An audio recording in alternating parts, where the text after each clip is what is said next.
it's your girl Brittany, aka Brit Does It All. I am back with another YouTube video. If you are new here, welcome. Go ahead and hit that subscribe button from now. And if this is not your first time on my channel, welcome back. And I'm so excited that you decided to come back and share more love and support. Today's video is going to touch base on travel nursing 101 and mistakes that you absolutely cannot afford to make when you are partaking in the journey of travel nursing. And I'm also going to hit you guys with some gems on 5 things that people forget to ask their travel nurse recruiters, so that can help you with the decision-making process of whether or not you want to take the contract. So let's get to it. So the first mistake that people make is not properly vetting the agency. Guys, I cannot tell you how many fake agencies there are out there. And it's kind of hard to tell in the beginning, but the behaviors of the recruiter will start to unveil themselves, and then you can kind of use your discernment to realize whether this is a scam or whether it's not. So the first thing that you want to make note of is the recruiter's email. Their email should say their agency's name within the email. So if their email is ending with @Gmail, @Yahoo, @Hotmail, then it's probably not a real recruiter. The end of their email should say the company's name within it.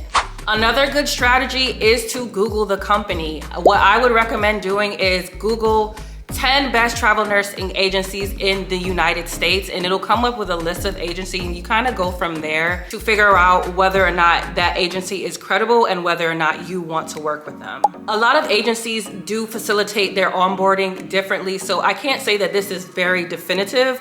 However, personally, I don't like when they ask for too much sensitive information too soon, especially if they're asking for like your social, your driver's license, your passport via email. Red flag, flag on the play. Yeah, you trying to steal my identity or what? Because you're not going to. I need to be able to upload these documents into a portal that is on your company's website and to be able to submit it myself. Yeah. We're gonna do this right. So guys, make sure that you're doing your due diligence of vetting these agencies so nobody's trying to steal your identity and nobody's trying to get a Benz in your name. Yeah, we're not doing that. Moving on. Another mistake that people make is not properly researching the place where they're going to be traveling to. Especially if you're a person of color. Yeah, you're gonna have to vet that place, babe. So quick story time. One of my friends used to be a travel nurse recruiter, and he had a whole bunch of high paying contracts at the time. And one of the travel nurses wanted to pick up a contract in Spokane, Washington. And he was like, babe,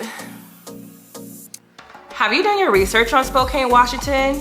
She was like, no, what's the problem? He was like, it definitely used to be a sundown town.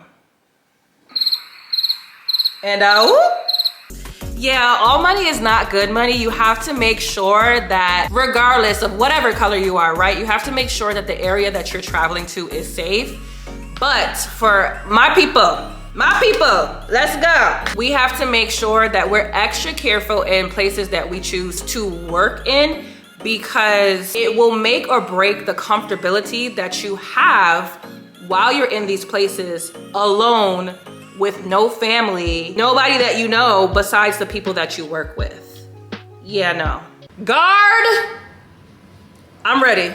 That's what it's given. Another mistake that you cannot afford to make is not doing your calculations before you say yes to the assignment. One thing about us, we're gonna pull out that calculator. Yeah, I need to make sure I know what my profit is. You have to make sure you know you're going to go on this travel assignment and actually make a profit. Oftentimes, travel nurses are duplicating their expenses. So that means while they're thinking about and calculating the housing that they have to choose in a different state, the flight to get there, to rent a car or to ship your car down, how much they think that meals and incidentals are going to cost, you actually also have to think about expenses that you have on a monthly basis back home. Your mortgage or your rent, your car payments if you have any utilities that you're paying back home. If you have a family back home, meals and incidentals of back home. So duplicating expenses is more than just what I'm going to spend on the travel assignment. It's also what you're spending back home. If you have a travel assignment that's going to be $3,500 a week,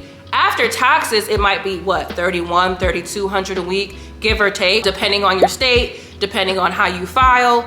And you have to make sure that after all of the calculations of what it takes to run your household on a monthly basis, that you can subtract that from $12,800 and also subtract what you're going to spend out there on a travel assignment and see if it's even worth you taking that travel assignment. Because if the money left over is going to be equivalent to what you could work while you're per diem locally at home, then it doesn't really make sense for you to be able to go out there. And you know there's no gatekeeping over here. I'm gonna let you know the exact app that I use. It's called Paycheck Calculator. Honestly, it is very spot on. Like, you can put in daily or weekly pay frequency, overtime hours, your marital status, your state, how many allowances you're claiming, all of that, and it will literally calculate everything down to a T. Your girl be calculating. I need to make sure I get all my money. Just give me my money. Yay! And speaking of coin, there is a website called gsa.gov,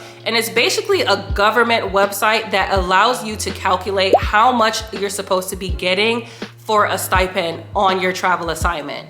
So you can go in and you can submit the state as well as city if you want to get specific of where you're traveling to, and also the fiscal year of when you will be working your travel assignment. And it will literally tell you how much you're supposed to be getting on a daily basis for traveling outside of your home for work. So you can use this as a calculation to be able to compare to what the stipend is on your detailed pay breakdown that the recruiter provides you for what they're offering for you to go out and travel to this assignment. So this is a really good resource for you to be using because it keeps you up to date on how much you should be making. It allows you to have something to go by when it's time for negotiation. So if you are not using this resource, you are making a big mistake. They say that ignorance is bliss, but no, baby, ignorance is costing you a coin. And speaking of negotiation, if you are not negotiating, you are making the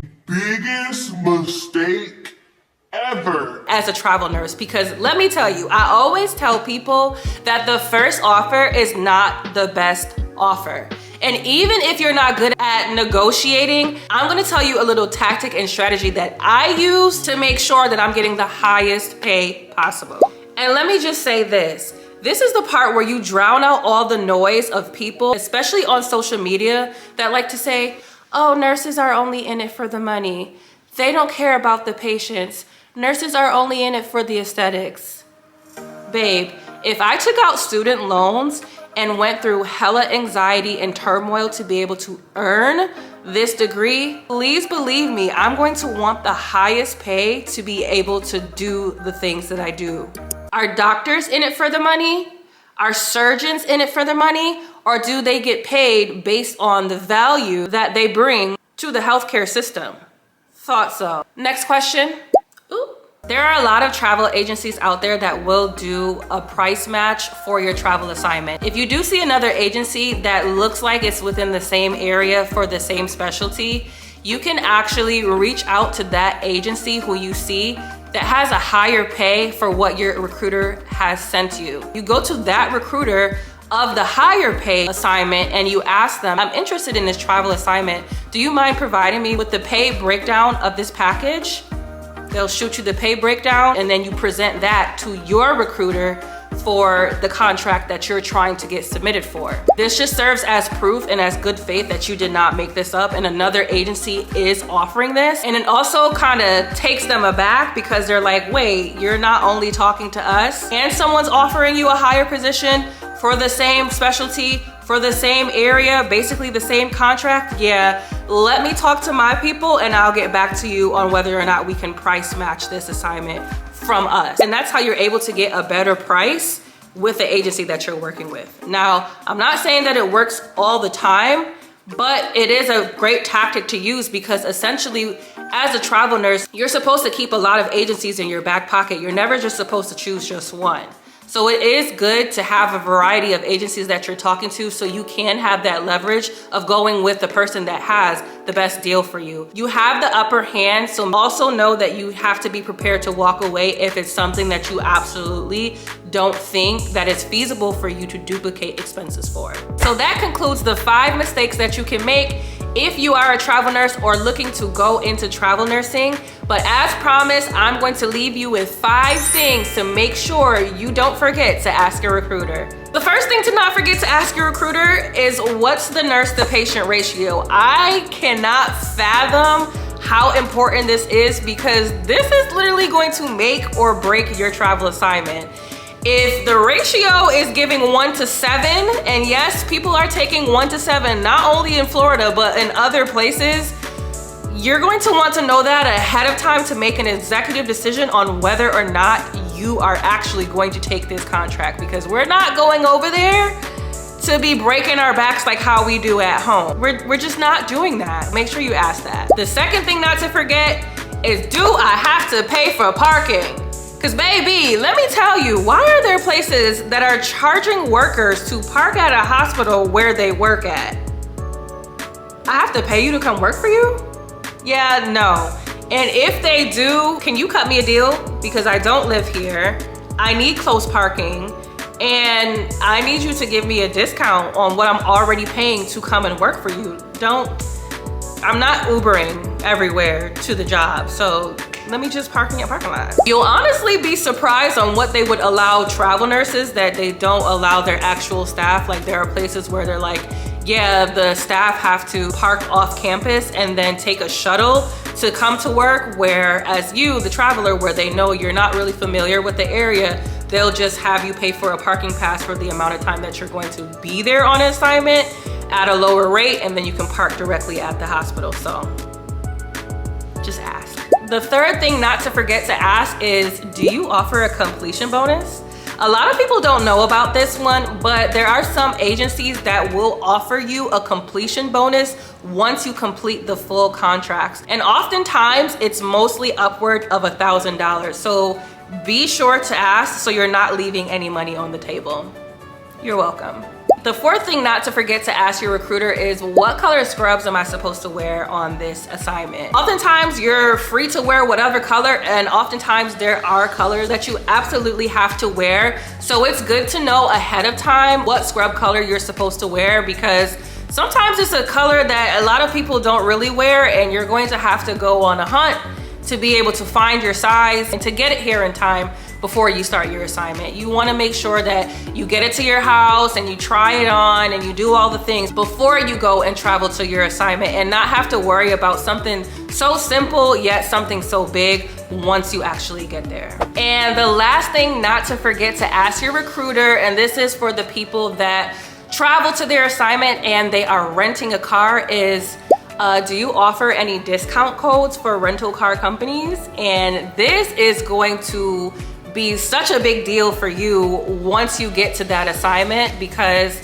it's rough out here in these car streets. If you're not shipping your car there, it is hard to try to find something for the amount of time that you're going to be there. Oftentimes travel assignments are 13 weeks. So to rent a car for 13 weeks, you're going to need a discount code. Another hack before I go, I find it cheaper. You know what, I won't say cheap, it's more economical. I find it more economical to rent a car 3 weeks at a time as opposed to renting it 13 weeks at a time. And I don't really know why, but it comes out to be less money when you break up the time frame that you need the car, as opposed to trying to rent one car for the whole 13 weeks. So that is it, y'all. I hope you enjoyed this video. Go ahead and give me a thumbs up if you like it. Also, if I have any nurses, OG nurses, new travel nurses that have any type of advice for people looking to get into travel nursing, or just tips and tricks that you have learned along the way, drop it down in the comments. Let's create our community, our travel nursing community, and let's continue to support one another in this journey. Thank you so much, guys, for your love and support. Make sure you like, share, and subscribe. And until next time, make sure y'all taking care of yourselves. Happy holidays, and I'll see you in the next video. Bye.